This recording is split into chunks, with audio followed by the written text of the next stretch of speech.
Hello and welcome to the Global Perspective Show. I'm John Bercia, Special Assistant to the President for Global Perspectives at the University of Central Florida. Our guest today is Jack Menrelsohn, veteran arms control negotiator and specialist. Thank you for joining us here today, Jack. Thank you for having me. Pleasure to have you. Tell us, especially for the benefit of those who aren't as familiar with some of the intense negotiations that took place during the Cold War, tell us a little bit about some of your experiences in that realm. Well, I got involved in negotiating with the Soviet Union over strategic nuclear arms. These are the long-range weapons like ground-based missiles and submarines and heavy bombers that both sides, both the Soviet Union and now Russia and the United States had. And we began in 1969 under Nixon to negotiate with the Soviets about limiting the numbers of these weapons. One of the problems that was quite evident in the late 60s and early 70s is that without any kind of limitations, without any kind of understanding between the United States and the Soviet Union, the sides are going to keep deploying these weapons because nobody knew what the right number was. And nobody can tell you that, this number of weapons is going to guarantee you that the other guy can't win an exchange or nuclear exchange, or that this number will, no matter what the other guy does, this number will be enough. There's just no way of knowing that. So we started with limits and then eventually we moved toward reductions. Right. And the political process is a lot slower, it's a lot more incremental than the analytic process. People could sit back and say, this is a disaster, we got to do something about this, we really got to bring down the numbers. But the politicians can't move in and do that directly. It's a little bit, if you will, a little bit like the Afghan experience with President Obama. I mean, I think he has a sense that on the one hand, maybe Afghanistan can't be saved. On the other hand, he can't pull out right away. So pulling out has to be incremental. And these constraints on nuclear weapons had to be incremental. And then first you have to limit it, and then maybe you can draw it down. So I worked on the second treaty that we had with the Soviets, the so-called SALT II treaty. Then we had a big interregnum, a big period when it didn't do anything. And then I worked on the START I treaty that we worked out with the Soviets, now the Russians, which is the treaty that is still in force, actually still in force until December 5, and it's now being renegotiated. So I worked on both those negotiations, and I also worked a little bit on the conventional force reductions, the limits on troops in Europe. Now, when you say it's being renegotiated, what exactly does that mean, maybe in sort of general terms? Well, I just wanted to say sort of one thing in the background, and that is that there is now, since 1969, a kind of an expectation that the major nuclear superpowers, the United States and the Soviet Union, now Russia, will constrain, limit, and reduce these nuclear weapons. It's sort of built into the political genes, if you will. It's expected. And so since the beginning of the Obama administration, roughly the first months of the administration, we've been talking with the Russians about a follow-on agreement. That agreement, which will reduce even further the nuclear forces that are deployed on both sides, will have to go before the Congress in the spring to be ratified, and to be ratified by the Russian parliament, which is totally, we expect the Russians will do it without any problem. There will be probably some debate in the U.S. Senate, which is the only house that's responsible for international agreements. There'll be some debate. There are some conservative voices that are opposed to arms control, but I don't think that there are going to be that many, or that they'll be able to block the treaty from going into force. Well, in broad terms, where are we now in terms of our overall arsenals relative to where we were when this process started? Well, it's both good news and bad news. The good news is that we're down to about for the U.S. about 2,000, for the Russians about, I think about 3,500. They're somewhat more than we have. Maybe it's 3,000. I don't remember exactly. Nuclear warheads, long-range nuclear warheads that are treated by this agreement, deployed at this time.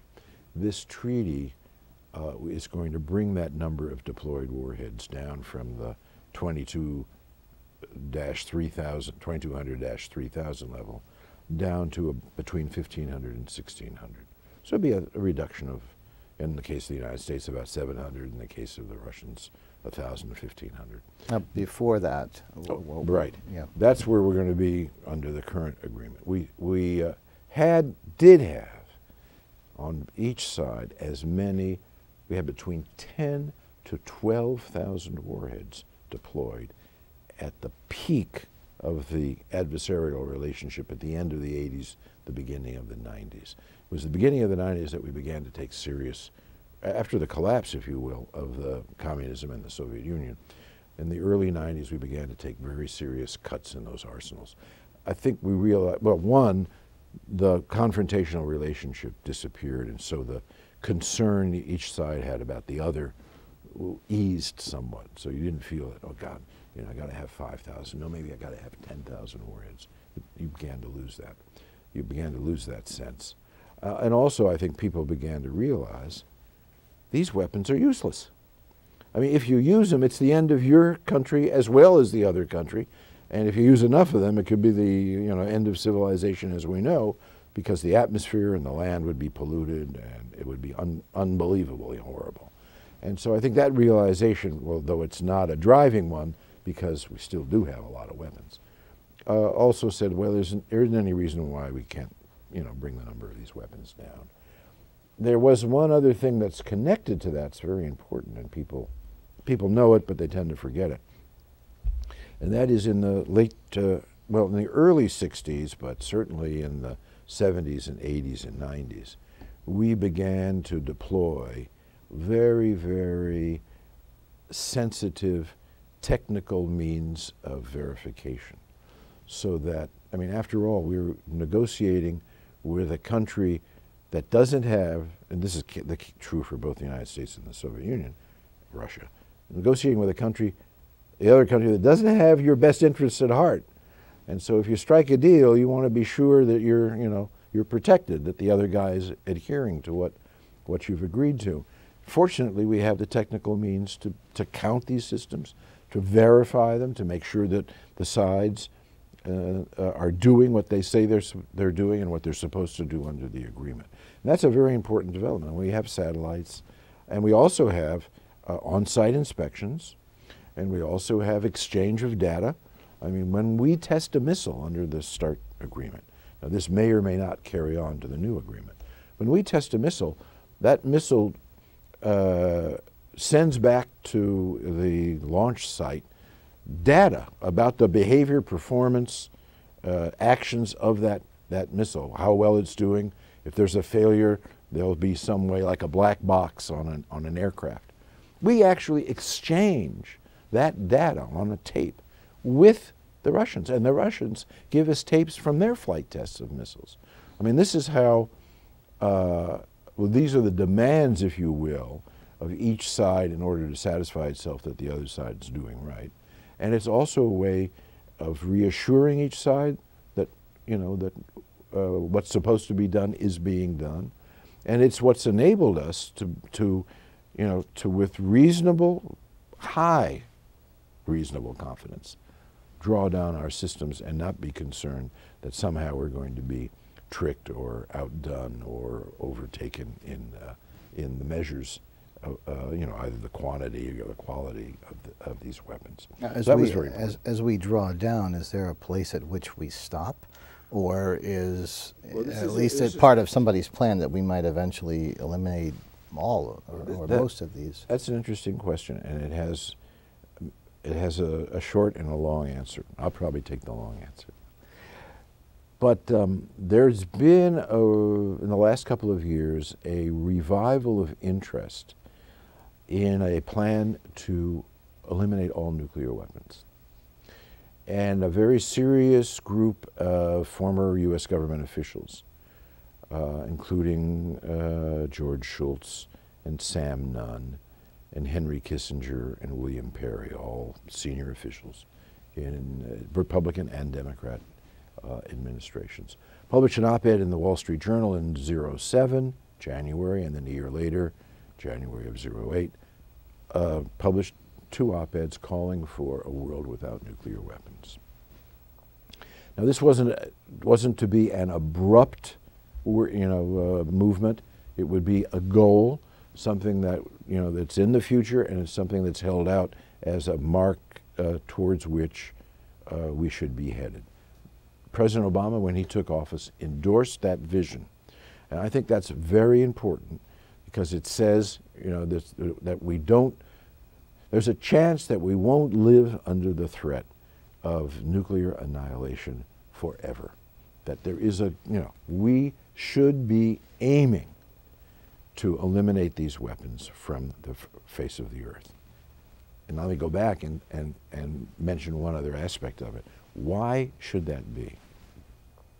Well, what's very interesting is that for the first 30 or 40 years of the nuclear age, our concern was with a major nuclear power, an adversary, with whom or in which we had a major confrontation, aiming thousands of nuclear weapons at us. And our concern at that point was, oh my God, if these weapons are ever used, it's the end. That confrontation, that adversarial relationship, has gone. It's disappeared. It's eased. It's not totally disappeared, but it's certainly eased.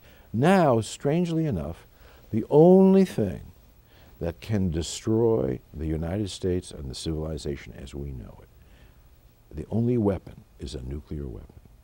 And it's not that we fear a massive exchange with our other major nuclear power, Russia.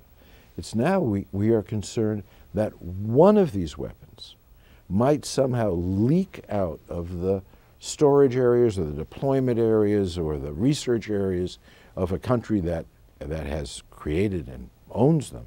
There's more than the United States and Russia that have nuclear weapons, and get into the hands of a terrorist group. And a nuclear weapon in the hands of a sub-state group, of a non-state group, whatever the word is that you want to use, would be a disaster if it were to be used or pointed against the United States. So it's funny, our concern now with nuclear weapons is less this massive threat from a serious adversarial state than it is from it's less that than it is concern that one weapon or a few weapons will fall in the hands of a terrorist group. And as I started out this by saying, nuclear weapons are the only thing that can really damage the United States. And so to have as a goal the elimination of these weapons is in effect saying we want to protect the United States and other countries. I mean, the terrorists might not want to use it against the United States. Who knows? If it were a Pakistani terrorist group, they might want to use it against India. If it were an Indian group, they might want to use it against Pakistan. Who knows? An Iranian group against Israel. In any case, the only way you can get out from under that danger would be as if you eliminated nuclear weapons. That's why the goal's out there. And that discussion about possibly eliminating nuclear weapons is active again now, or is especially active now. It is, and the theme was out there. It was launched by these, as I like to call them, these face cards, these big names from previous administrations.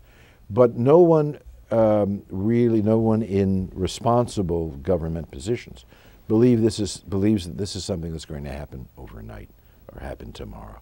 It's a goal towards which we should be aiming. And this follow-on agreement takes down the size of the arsenals of the two big powers, the biggest powers with most of the weapons, down about a third. Let me back off and sort of give a scale sense here. We estimate that there are about 25,000 nuclear weapons in the world, 24,000 of which belong to the United States and Russia. These are all of the nuclear weapons, tactical, long range, strategic, short range, all together. But 24 of the 25,000 belong to two countries. And so they're the ones that have to take the lead. At some point, and we're now getting down to 1,500, maybe 1,600 for the two major countries. The next set, the next level of nuclear powers have forces 200, 100, 80 nuclear weapons. At some point, the two supernuclear powers are going to expect that the next rank of nations become involved in the reductions. We don't know when that's going to happen. It's not going to happen as soon as the START treaty is finished. It may not happen a year after that or 2 years after that, but it's something we have to start pushing towards. So this goal of a nuclear-free world, which I believe is the only way to protect the United States in the long run, is not something we're going to achieve overnight. And we're not going to, and almost certainly are not going to achieve it in the lifetime of this administration, or even if it has 2 terms. It's out there, you know, it's something for maybe the decade after this or 2 decades after this. The important thing is that it be out there as a goal, because I think it is the only thing that will really ensure the survival of the United States or of any country that could conceivably be threatened by a nuclear weapon. The only way you can get out from under that threat is to get rid of them. Now there are arguments against it. You know, and how can we be sure? And we're never going to know. And what if somebody cheats, et cetera, and so forth? Those are all, you know, those are all valid concerns. They have to be addressed. We don't have all the answers now, and certainly it couldn't be done in a year or 2. There's not enough confidence. There's not enough knowledge. There's not enough, you know, not enough political will. But it can be done if there's an evolution in trying to solve some of the security issues that have engendered the growth of these weapons in the first place. It isn't going to happen unless we resolve some of the major conflictual areas. We're not going to go to 0 nuclear weapons unless India and Pakistan can somehow feel comfortable living next to one another. We're not going to get to 0 nuclear weapons unless the Israelis feel comfortable living in the Middle East. There's no question about that. So on the way to going to, I mean, the way to a nuclear 0 or a global 0 is going to be paved with the resolution of security issues, or we're not going to get there. But if we are successful and if we are satisfied that everyone is complying, that takes care of that part of the problem. But how does it keep some of these politically violent groups you referenced from trying to get their hands on a nuclear weapon or building a nuclear weapon? And then what happens in that scenario? Yeah, well, that's a very good question. I don't have any good answers. Actually, this administration has embarked on a policy or on a program that begins to address that issue. And that is, I don't actually remember the formal name of the program. I think it has something to do with nuclear security issues and what this administration would like to try to do within its first term, or within its term, one term, is to put money into a program to try to be sure that nuclear materials, the kind of stuff that you use in order to make a weapon, even though it might not be a weapon, as well as weapons around the world, are secure. And this would be spent fuel from research reactors, enriched fuel waiting to be used, weaponry if it's in storage rather than deployed. Usually when they're deployed, they're pretty well guarded by the military themselves. But there has to be, first of all, we have to work on securing all nuclear material. There is, an organization, a UN organization, the International Atomic Energy Agency, whose job it is to track nuclear materials that are used for research and power reactors, to make sure that they're not diverted from power generation or isotope creation, medical isotopes, et cetera, and so forth, to military purposes. That will have to be a worldwide program so that we're satisfied that these materials are secure, can't be subverted or diverted or exfiltrated in some way. And then when we have a better sense and more confidence that we have these things under control, begin to draw them down and eventually, hopefully, eliminate them. Is it going to happen? I mean, I think it should happen. I want it to happen, and certainly I would work for it. Will it happen? I have no idea, but I do know that as long as there are nuclear weapons in the world, we can't be secure. And so it's something to keep out there as a goal. Maybe we'll find that we can't do it in the foreseeable future, but we have to sort of strive to do that. It's the only way. As I said, there isn't anything that can harm the United States except a nuclear weapon. Chemical weapons can't do that kind of damage. Biological weapons can't do that kind of damage. But nuclear weapons can. I mean, think about, dozens of New Orleans, if you will, but without lingering effects, because nuclear weaponry will have lingering effects on the population. I mean, it's just unimaginable, and I think we have to do something about this. And I think the Obamas endorsing this as a goal is a very, very wise move. It isn't going to happen. He's not going to be able to achieve it within his lifetime, or within his presidential lifetime. But it's very important to keep it out there as a goal, not only because it's in our interest as a nation in terms of our survival, but because the rest of the world has to make some decisions about the future. If there are always going to be nuclear weapons around, and if, God forbid, one happens to be used somewhere in the world, not necessarily by a terrorist, but let's say in a existing conflictual area, a lot of nations that have, up till now, forsworn the nuclear option are going to have to say, uh-oh, let me think about this now. We've had nuclear weapons for 60 years. People claim that they protect your country. I've seen where they were used somewhere recently. Maybe we should be developing a weapon for our own protection.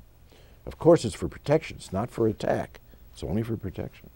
Well, once that theme begins to, roll around the world, I think we'll be much worse off than we are.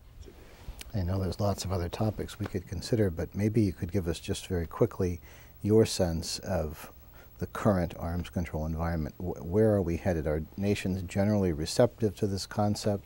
I know there have been peaks and valleys in terms of interest over the years, but what is it now, just in summary, and what are your hopes? Well, there are sort of three things out there that I can talk about that I think make sense. One is everyone in the world expects the United States and Russia to continue to draw down the size of their arsenals. And we're going to do that by the end of the month and the end of the year, and have a new treaty in the spring. We're also going to have a review conference in May of the Non-Proliferation Treaty, and that refers back to what I was talking about earlier. A lot of nations, 180 some nations, have sworn off nuclear weapons, and they are looking, but permitted for an unspecified period of time for the existing nuclear powers like the United States and Russia to keep their weapons, provided that those existing powers agree that over time they will draw them down. We're going to take a look at that in the spring. If there is a new agreement between the United States and Russia, we can go to that meeting, 5-year review conference, hold our heads high and say we're working on drawing it down. And incidentally, we have as a goal the elimination of weapons, which means you non-nuclear states, you don't have to take action, don't have to choose the nuclear option, because the nuclear option for the nuclear powers is we're going to get rid of them at some point in the future. And we have a third thing, pending ratification in the United States Senate, the Comprehensive Test Ban Treaty, which is an agreement among all the nuclear powers, and including some non-nuclear powers, have all agreed they will not test any nuclear weapons, not in the air, which is already banned by treaty, but not underground either, which is what this treaty does. It's a comprehensive treaty, no more testing. As a matter of fact, the major nuclear powers have not tested a nuclear weapon, the major nuclear powers, since 1996 when this treaty was signed. In the case of the United States, we haven't tested since 1992. In the case of the Soviet Union slash Russia, they haven't tested since 91 or maybe 90, but There's been almost 2 decades where the United States has not tested, but the United States has refused to ratify the treaty. It's abiding by it, but it hasn't ratified it, so it's not legally bound. Okay, so you're hopeful that will happen soon? It's going to come up before the Senate, but maybe not next year, maybe the year after. It's important that it happen. There's a great deal of opposition. Okay, well, on that, we'll have to stop. I know we'll maybe continue this in another interview, but thank you, Jack Menrelsohn, for joining us today. Thank you. And thank you for the Global Perspective Show. I'm John Bercia, and we'll see you next time.